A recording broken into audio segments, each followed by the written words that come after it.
Assalamualaikum warahmatullahi wabarakatuh. Selamat pagi, siang, sore, dan malam teman-teman semua. Perkenalkan, nama saya Ditya Putra Shalendra dengan NIM B1B1222026. Di sini saya sebagai mahasiswa program studi ilmu pemerintahan Fakultas Hukum Universitas Jambi tahun angkatan 2022. Baik, di sini saya ingin bercerita mengenai pengalaman saya mengerjakan tugas lapangan yang ada di Desa Sungai Duren. Baik, pertama-tama saya ingin mengucapkan terima kasih kepada Pak Alfa Beriansa selaku dosen pengampu mata kuliah perencanaan pembangunan telah memberikan tugas ini kepada kami semua. Baik, jadi pada awalnya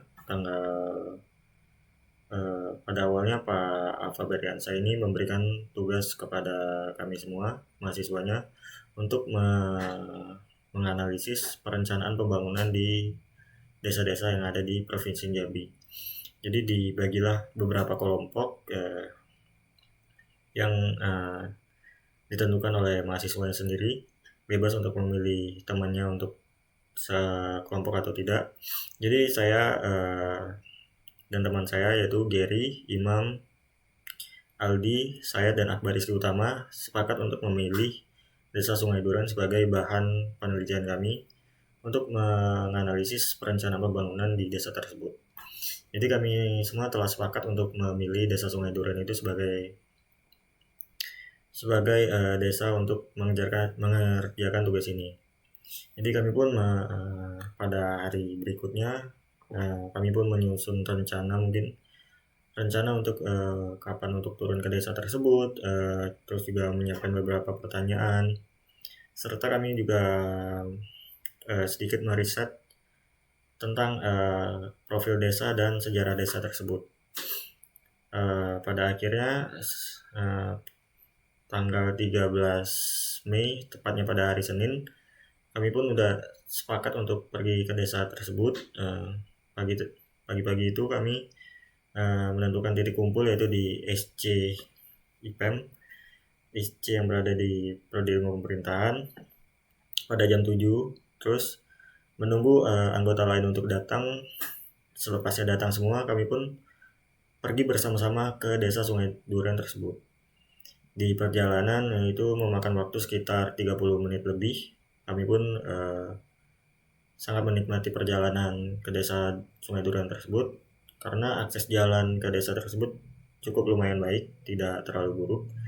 Dan juga ketika ingin sampai ke desa tersebut, akses jalannya juga banyak pemandangan yang indah, yaitu pemandangan Sungai Batanghari. Karena desa tersebut berada di pinggir Sungai Batanghari. Jadi kami melewati jalan-jalan kecil yang ada di pinggir Sungai Batanghari. Jadi sesudahnya sampai di kantor desa Sungai Duren, kami pun langsung izin kepada staf atau sekdes waktu itu. Kami bertemu pertama kali atau Pak Kades.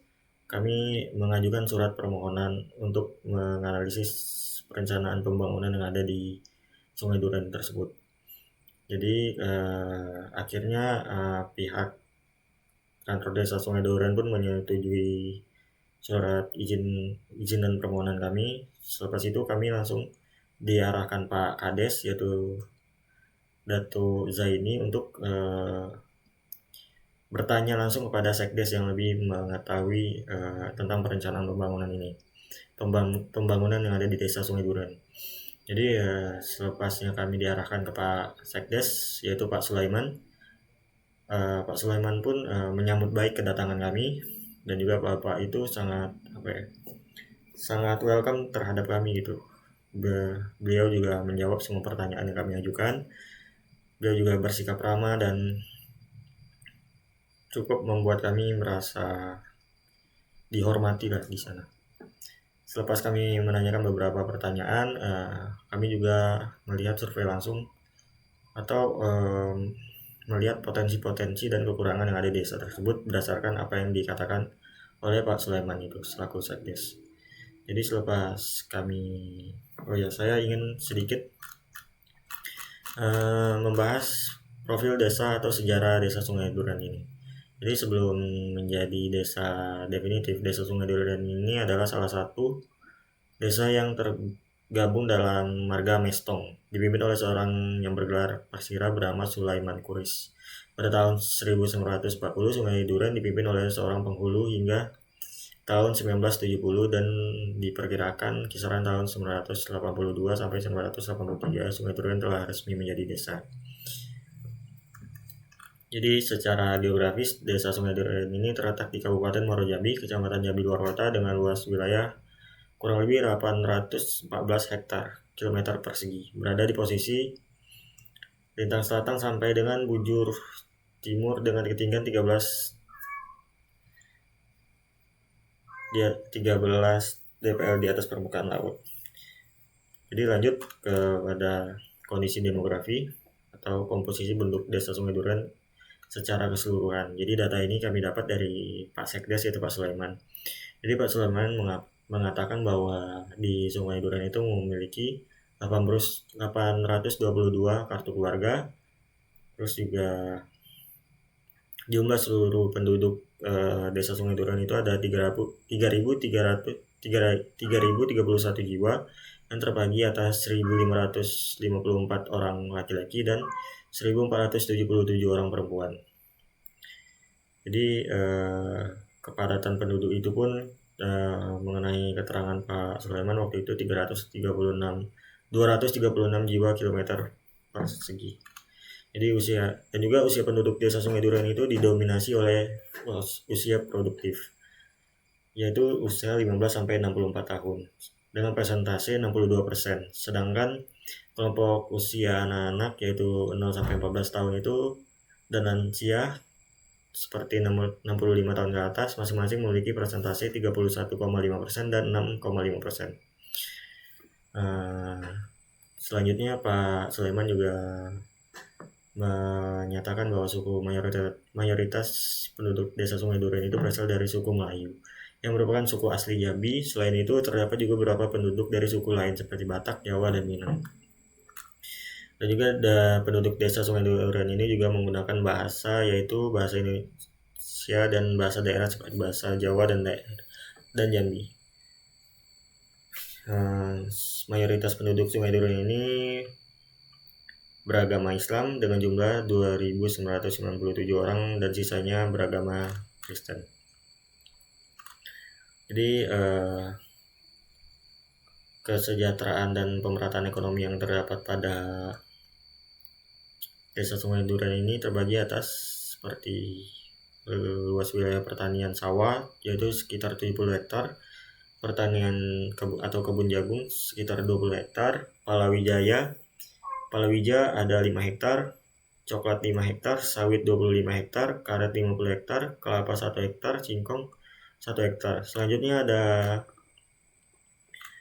aspek peternakan, yaitu desa Sungai Duren ini memiliki kambing sekitar 150 ekor, sapi 100 ekor, kerbau jumlahnya 5 ekor, ayam sekitar 10.000 sampai 70.000 ekor. Karena ayam banyak di sini karena Pak Sulaiman itu memiliki peternakan ayam yang berada di desa Sungai Duren itu. Itik sekitar 100 ekor, burung 100 ekor.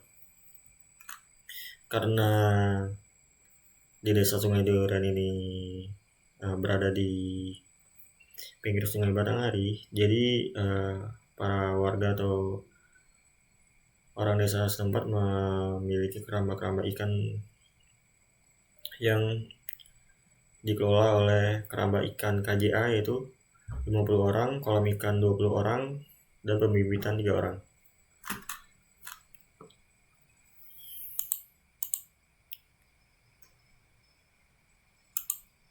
Baik, lanjut kepada